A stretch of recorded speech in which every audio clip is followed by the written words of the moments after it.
Tidaklah Allah memberikan kepada kita ujian kecuali salah satu alasannya pengen menghapuskan dosa. Idza kathurat dzunubul 'abdi wa lam yakun lahu min 'amalin liyukaffiraha fabtalahu Allahu bil hazan liyukaffiraha.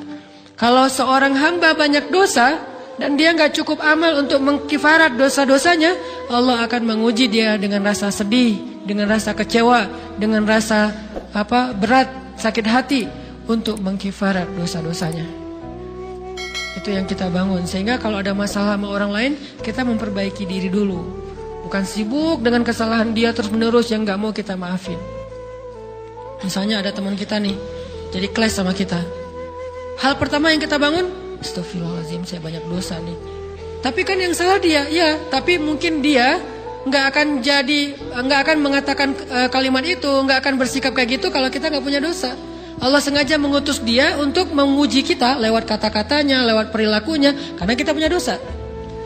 Jadi penyebab pertama diuji itu bukan teman kita yang salah, itu penyebab kedua. Memang dia salah, dan itu harus kita akui, realistis lah. Dia salah, dia nggak pas, dia nggak bijak, dia apa? Oke. Tapi yang mentakdirkan dia salah kepada kita, Allah Subhanahu wa taala. Kenapa Allah takdirkan gitu? Karena kita masih punya banyak dosa. Allah kirim kita ujian, bisa manusia, bisa alam, bisa dalam diri kita sendiri. Itu semuanya adalah cara Allah untuk menguji kita dan membersihkan dosa-dosa kita. Ini yang kita bangun pertama. Yang kedua, kata Nabi di dalam hadis Bukhari, "May yuridillahu bihi khairan", yang terkenal kan yufaqihu fiddin, itu yang terkenal. Ternyata ada dua modelnya. Ada may yuridillahu bihi khairan yufaqihu fiddin. Siapa yang Allah pengen kasih dia kebaikan agama, kebaikan, Allah akan buat dia mengerti halal dan haram. Itu berarti Allah sayang sama dia. Ini satu model hadis. Ada model yang kedua, mirip redaksinya. May yuridillahu bihi khairan yusib min. Hadis Bukhari. Siapa yang Allah pengen ngasih dia kebaikan, Allah uji. Hah? Kok gitu caranya? Ternyata kayak gitu rahasianya. May yuridillahu bihi khairan, may yuridillahu bihi khairan. Siapa yang Allah pengen ngasih dia kebaikan, Allah kasih dia musibah atau ujian. Kenapa bisa seperti itu, Ustaz? Fa inna ma'al usri yusra, inna ma'al usri yusra. Seolah-olah Allah bilang di dalam ayat itu, kalau kalian mau dapat kemudahan, biasanya lewatnya kesusahan dulu. Kalau kalian pengen dapat keberuntungan, biasanya dapatnya kerugian dulu. Tapi keberuntungan dan kerugiannya pasti nggak sebanding. Keberuntungannya jauh lebih besar daripada kerugiannya. Kerugian itu kayak modal doang, DP. Jadi kalau kita mau dapat kejutan dari Allah, Allah kasih kita DP. DP-nya apa? Ujian. DP-nya musibah. DP-nya rasa nggak nyaman. Itu DP tuh. DP terhadap apa? DP dari Allah terhadap hadiah-hadiah besar yang Allah pengen ngasih ke kita setelahnya. Cuman banyak orang yang menolak DP ini. Sama kayak kita misalnya.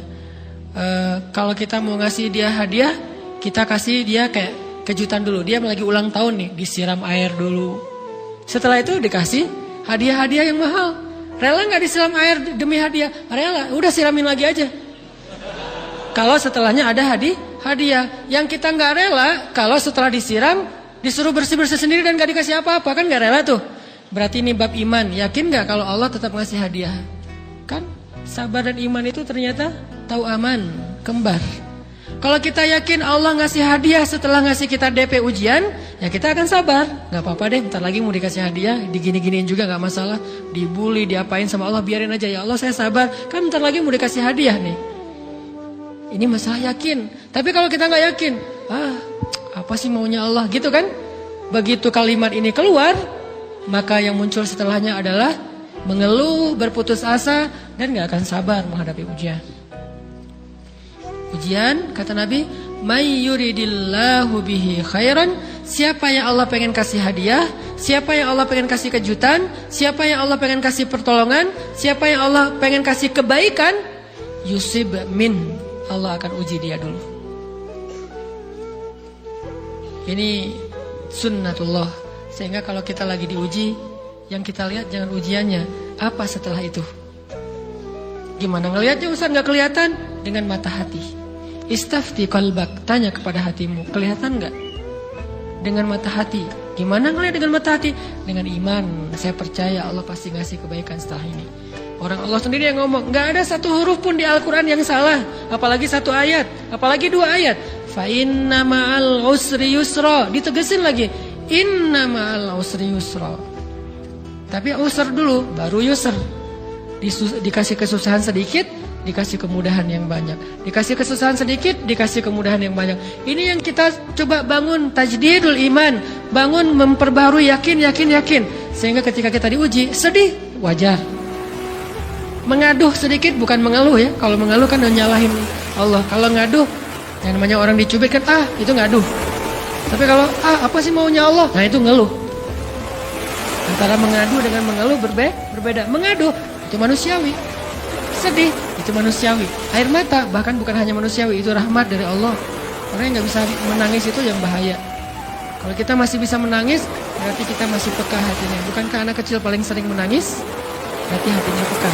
Siapa lagi setelah ini anak kecil yang paling sering menangis? Cewek. Cowok itu emang gak punya perasaan, makanya jarang nangis. Cewek dikit-dikit nangis, jangan bilang, cemen banget sih nangis, cengeng apa. Enggak, karena dia perasaannya lebih peka dari kita. Itulah kenapa Allah menitipkan bayi kepada perempuan. Kalau dititipin ke laki-laki, hancur. Di balik kepekaan perempuan, di balik sensitifnya perempuan, di balik perasaannya yang luar biasa, di situ Allah Subhanahu wa taala menitipkan amanah, dia yang paling baik dalam merawat bayinya. Perempuan secara umum mungkin lebih banyak bicara daripada laki-laki ya. Walaupun ada orang yang perempuan pendiam banget, ada yang nggak ngomong sama sekali, misalnya diem-diem aja, ada. Tapi secara umum perempuan lebih banyak berucap daripada laki-laki. Emangnya ini kekurangan? Bukan. Ini kelebihan. Kalau dia berikan itu dalam hal yang tepat. Apa yang tepat? Mendidik anak. Justru karena perempuan banyak ngomong, lebih baik dalam mendidik anak daripada laki-laki. Laki-laki itu kurang mendidik, kurang mengedukasi kepada anak dengan usia tertentu karena dia jarang memahamkan. Salah hanya marah, salah hanya ditegur. Kalau ibunya jelasin, gini sebelum tidur ibunya yang ceritain banyak cerita. Saya sendiri ngalamin sering mana seorang ayah sama ibu interaksi sama anak dalam bentuk verbal. Sering ibu. Jadi menangis itu rahmat dari Allah. Gak apa-apa, nangis saja. Dan itu tidak disebut mengeluh. Kamu kok nangis sih? Kan orang Islam harus sabar. Emangnya nangis dengan sabar itu bertolak belakang? Sabar tetap sabar. Ya nangis jalan aja terus nangis. Nangis pakai nangisnya nggak cuma nangis doang, emotikonnya juga nangis, berderai-derai gitu. Sampai air matanya menggenang gitu kan ya. Bolehlah. Ditambah lagi dengan visual menangisnya, posting bahwa dia lagi tertusuk duri dengan postingan kaktus atau apalah. Dia pengen share ke semua orang bahwa saya sedang sedih. Sehingga nanti ketika ada orang yang menghibur dia dengan sedikit kata-kata yang sabar ya segala macam, wah makin berderai-derai. Itu belum jadi. Kecuali dia keluarkan kata-kata mengeluh, baru dia disebut orang yang banyak mengeluh, berputus asa. Kalau mengaduh, wajar. Walaupun ada nabi udah diuji berat gak mau mengaduh, apalagi ngeluh. Zakaria digergaji, mengaduh aja enggak. Kenapa? Karena kata malaikat, kalau kamu mengaduh sedikit aja, maka Allah Subhanahu wa taala akan menghancurkan kaum ini. Dia kasihan kepada kaumnya, enggak mau mengaduh. Satu-satunya orang yang kita tidak boleh mengaduh hanya orang tua. Atau itu mengeluh kalau untuk orang tua. Kalau yang lain enggak disebut mengeluh. Kalau ke teman, malas enggak apa-apa. Jangan sering-sering tapi. Apaan sih? Ke teman boleh. Tapi ke orang tua, saja, itu bukan lagi mengadu, itu sudah mengeluh. Khusus untuk orang tua. Kalau diantara manusia. Kalau kepada Allah dan Rasul, pastinya lebih dari itu. Ketika kita diam saja, tidak langsung beranjak, sami'na wa ata'na labbaik ya rabbi wa sa'daik, gak memenuhi panggilan Allah, itu sudah disebut bagian dari kufur ingkar. Tapi minimal kita mungkin masih mengaduh, kita masih menangis, kita masih lelah, kita masih merasa lemah. Setidaknya kita tidak mengeluh. Kenapa? Kita percaya Allah kalau mau ngasih hadiah kepada hambanya, DP-nya itu ujian. Dan yakinlah hadiahnya minimal 10 kali lipat lebih baik daripada ujian itu. Minimal, karena nggak ada amal soleh yang dibalas di bawah 10 kali lipat tuh nggak ada.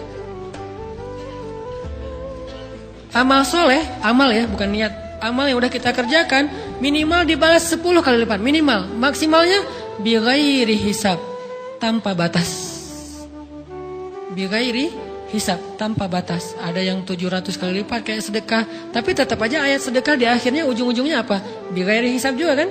Berarti sedekah itu minimal dibalas 700 kali lipat. Minimal.